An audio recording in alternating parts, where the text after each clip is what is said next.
आज के टॉपिक में मैं आपके साथ शेयर करूंगी। जैसे कि मानसून का सीजन चल रहा है, जो हम किचन वेस्ट से कंपोस्ट तैयार करते हैं तो कौन सी बातों का हमने ध्यान रखना है जिससे कि हम बेहतर कंपोस्टिंग कर पाएंगे। रोज़ निकले फल और सब्जियों के छिलकों से जब हम कंपोस्ट तैयार करते हैं तो बहुत ही अच्छी खाद बन के तैयार हो जाती है। रोज़ ही हमारे किचन से इस तरह का वेस्ट निकलता है जिससे कि हम बिल्कुल भी फेंकते नहीं हैं और हमारे पौधों के लिए ये बहुत ही अच्छी खाद बन के तैयार होती है। तो मानसून सीजन में आपको कुछ बातों का ध्यान रखना है जिससे आप आजकल भी बहुत अच्छी कंपोस्ट बना के तैयार कर सकते हैं।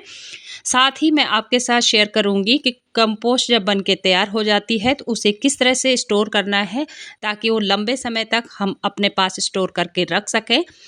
नमस्कार दोस्तों, एक बार फिर से स्वागत है आपका। उम्मीद करती हूँ आप स्वस्थ होंगे, मस्त होंगे।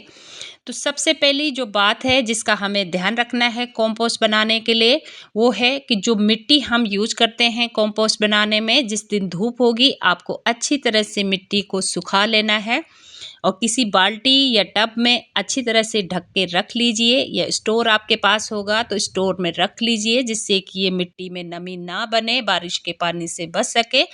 जो भी कंपोस्ट हम बनाएं तो मिट्टी यूज करें तो मिट्टी बिल्कुल ड्राई हो।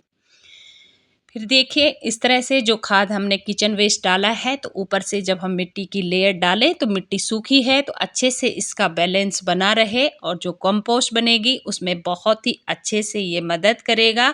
अगर मिट्टी गीली होगी तो हम अच्छे से कंपोस्टिंग नहीं कर पाएंगे और नमी ज़्यादा बनेगी जिससे कि हमारी कंपोस्ट बनके तैयार नहीं होगी।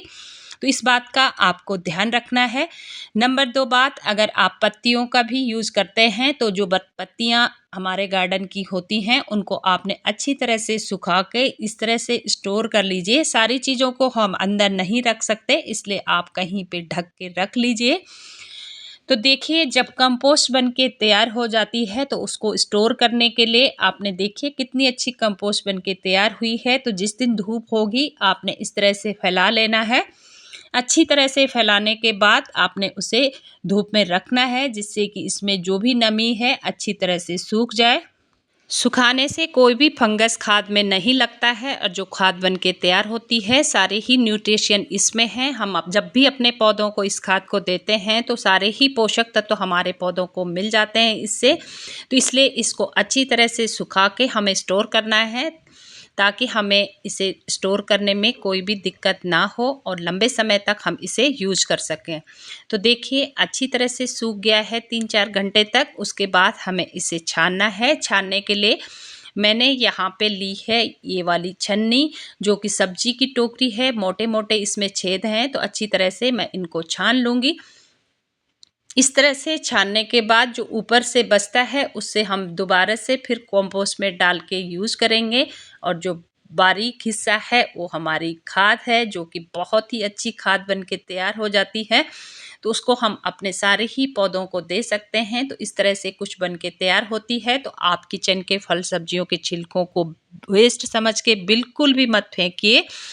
जब हम खाद बनाते हैं एक तो हम अपनी प्रकृति को बचाते हैं। किसी भी तरह की गंदगी जब हम बाहर फेंकते हैं तो कई तरह के कीटाणु इससे लगते हैं जिससे कि हमारे वातावरण अशुद्ध होता है। तो इस बात का आप ध्यान रखें। एक तो हम मदद करते हैं अपनी प्रकृति को स्वच्छ रखने के लिए और दूसरा हम कंपोस्ट बनाते हैं अपने पौधों के लिए। तो बहुत ही अच्छा ये कंपोस्ट बन के तैयार होता है। तो आप इस तरह से ज़रूर कंपोस्ट बना के देखिए। तो देखिए मैंने अब इसे स्टोर करने के लिए एक पॉली बैग में इस तरह से भर लिया है। अच्छी तरह से भरने के बाद ये देखिए हम इसे जब मर्जी अपने प्लांट पे यूज़ कर सकते हैं, बिल्कुल भी ख़राब नहीं होगा। ये 5 से 6 किलो तक खाद बन के तैयार हो गई है बिल्कुल मुफ्त में। इस खाद को कैसे तैयार करना है इसकी वीडियो मेरे चैनल में है, मैं डिस्क्रिप्शन में लिंक दे दूंगी। तो आप वीडियो को ज़रूर देखिए, आपको बहुत हेल्प मिलेगी। बाल्टी में कंपोस्ट बनाई है, किसी भी तरह का कंपोस्ट बिन की आपको ज़रूरत नहीं है। आप बहुत सरल तरीके से खाद बना के तैयार कर सकते हैं। तो आज की जानकारी में इतना ही। उम्मीद करती हूँ आपको जानकारी पसंद आई होगी। पसंद आई है तो लाइक करें। चैनल में पहली बार विजिट किए हैं तो प्लीज़ सब्सक्राइब ज़रूर करें। मिलते हैं किसी और टॉपिक के साथ नई जानकारी में। तब तक के लिए thank you so much. Happy gardening.